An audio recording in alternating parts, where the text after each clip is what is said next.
Assalamualaikum warahmatullahi wabarakatuh. Salam semangat belajar matematika. Hari ini kita akan melanjutkan pembahasan kita masih tentang menentukan akar-akar persamaan kuadrat. Kali ini kita akan bahas metode yang ketiga, yaitu dengan menggunakan rumus kuadratik. Apa itu rumus kuadratik? Mari kita perhatikan uraian berikut.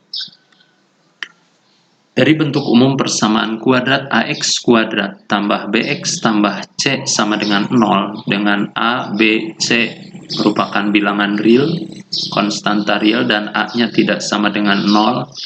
Akar-akar persamaan kuadrat ini adalah X sama dengan negatif B, positif negatif akar B kuadrat kurangi 4AC dibagi 2A. Inilah yang disebut sebagai rumus kuadratik, atau dalam istilah Anda mungkin dikenal dengan rumus ABC. Kenapa? Karena mengandung unsur A, B, dan C. Tapi dalam istilah ini kita namakan dengan rumus kuadratik. Dalam prosesnya, semakin Anda banyak mencoba mengerjakan atau menggunakan rumus ini, maka semakin hafal, semakin bisa menggunakan rumus ini. Untuk itu, mari kita coba penerapannya dalam beberapa contoh berikut. Contoh pertama, tentukan akar-akar persamaan kuadrat 3x kuadrat tambah 5x kurangi 2 sama dengan 0. Langkah pertama adalah kita tentukan dulu A, B, dan C-nya untuk mempermudah nanti penggunaan rumus kuadratik yang tadi kita bahas. Dari persamaan kuadrat ini, sesuai bentuk umum bahwa A-nya berarti sama dengan 3, B-nya positif 5, C-nya negatif 2. Ini penting untuk penggunaan rumus berikutnya. Kita tentukan dulu A-nya 3, B-nya positif 5 atau 5, C-nya negatif 2. Selanjutnya kita tuliskan rumus kuadratik yang tadi, X sama dengan negatif B positif negatif akar B kuadrat kurangi 4AC dibagi 2. Kita masukkan masing-masing unsur. X sama dengan negatif B, B-nya 5, jadi negatif 5 positif negatif akar B kuadrat, B-nya 5, jadi 5 kuadrat kurangi 4AC. 4AC itu 4 kali A kali C. Jadi 4 kali A-nya 3, C-nya negatif 2. Dibagi 2A. 2 kali A-nya 3. 2A. 2 kali A. 2 kali 3. Kita hitung. X sama dengan negatif 5 positif negatif akar 5 kuadrat 25 negatif 4 kali 3 negatif 12 negatif 12 kali negatif 2 negatif 12 kali negatif 2 positif 24 negatif kali negatif positif 24 dibagi 2 kali 3 6. Perhatikan sekali lagi 24 dari negatif 4 kali 3 kali negatif 2 jadi 24. Sehingga X sama dengan negatif 5 positif negatif akar 25 tambah 24 49 dibagi 6. Dari sini akar 49 berapa? Kebetulan di sini 49 merupakan bilangan kuadrat, artinya ada akarnya ya, akar 49 7, betul, tepat sekali. Kita tentukan di sini X sama dengan negatif 5 positif negatif 7 per 6. Akar 49 sama dengan 7 kuadrat 49. Dari sini kita punya dua alternatif. Yang pertama positif, yang kedua negatif. Sehingga kita bisa uraikan akar-akar persamaan kuadrat ini adalah yang pertama X1. X1, solusi yang pertama atau akar yang pertama, negatif 5 tambah 7 dibagi 6. Kita ambil positifnya, yang atas yang ini. Negatif 5 tambah 7 bagi 6. Negatif 5 tambah 7 Ya, 2/6. Kita sederhanakan. 2/6. 2 bagi 2, 1. 6 bagi 2, 3. 1/3. Atau solusi yang kedua, akar persamaan kuadrat yang kedua, kita ambil negatifnya. Negatif 5 kurangi 7 dibagi 6. Dari sini negatif 5 kurangi 7 dibagi 6. Ambil negatifnya. Sehingga negatif 5 kurangi 7 berapa? Ya, negatif 12.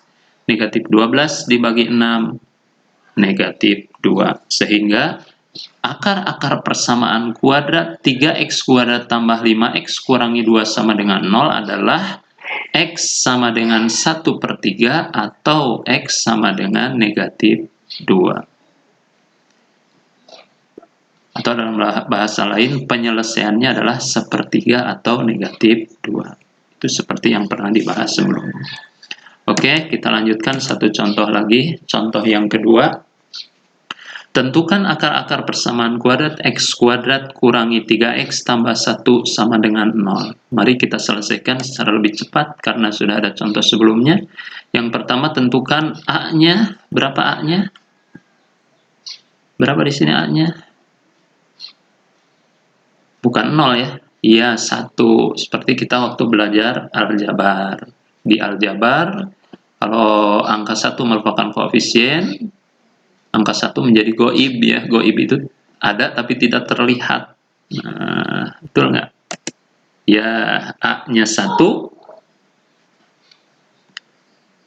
B-nya negatif 3, C-nya 1. A-nya 1, B-nya negatif 3, C-nya 1. Ini kunci awalnya kita tentukan itu dulu, baru kita masukkan ke rumus kuadratik. Negatif B, B-nya negatif 3. Awas hati-hati, negatif dari negatif 3. Karena negatif B itu rumus.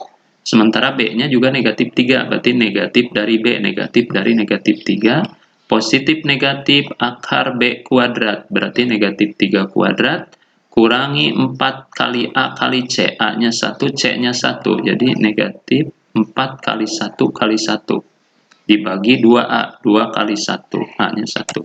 Sehingga kita akan peroleh negatif dari negatif 3, negatif kali negatif positif. Berarti negatif dari negatif 3 itu 3. 3 positif negatif, akar negatif 3 kuadrat itu 9. Negatif 3 kali negatif 3, 9. Kurangi 4 kali 1, 4 kali 1, 4. 4 kali 1 kali 1, 4. Berarti 9 kurangi 4. Dibagi 2 kali 1, 2. Sehingga diperoleh X sama dengan 3 positif negatif akar 5 dibagi 2. 9 kurangi 4, 5. Nah, dari sini kita bisa uraikan menjadi X1 sama dengan 3 tambah akar 5 dibagi 2. Ya, ambil positifnya di atas. Atau kita ambil negatifnya, berarti atau X2-nya sama dengan 3 kurangi akar 5 dibagi 2. 3 kurangi akar 5 dibagi 2. Itu solusinya, atau kalau kita faktorkan bisa juga dibentuk seperti ini. Solusinya yang pertama X1 setengah dari 3 tambah akar 5, atau X2-nya setengah dari 3 kurangi akar 5. Ini hanya bentuk penulisan saja. Begini pun udah betul ya, tapi ini hanya modifikasi bentuk penulisan saja. Ya, itu jadi kesimpulannya akar-akar persamaan kuadrat X kuadrat kurangi 3X tambah 1 sama dengan 0 adalah 3 tambah akar 5/2 atau 3 kurangi akar 5/2. Atau setengah dari 3 tambah akar 5 atau setengah dari 3 kurangi akar 5. Itu penyelesaiannya. Demikian pembahasan untuk metode yang ketiga, yaitu menggunakan rumus kuadratik. Rumus ini kalau Anda kuasai akan menjadi rumus yang bisa menyelesaikan semua persamaan kuadrat. Berbeda dengan ketika menggunakan faktorisasi, ada bentuk persamaan kuadrat yang sulit untuk difaktorkan. Tapi kalau dengan menggunakan rumus, semua bentuk persamaan kuadrat bisa kita cari akar-akar penyelesaian persamaan kuadrat tersebut. Jadi disarankan untuk kita semua, untuk Anda menguasai rumus kuadratik ini karena ini akan terus digunakan ketika belajar persamaan-persamaan kuadrat yang lainnya. Selamat belajar, mudah-mudahan bermanfaat. Dan untuk di bagian akhir seperti biasa ada latihan soal. Silahkan dikerjakan 3 soal ini sebagai latihan, ikuti langkah-langkah yang tadi dibahas. Jadikan ini sebagai pembelajaran untuk memahami pembahasan materi ini. Terima kasih, tetap semangat. Assalamualaikum warahmatullahi wabarakatuh.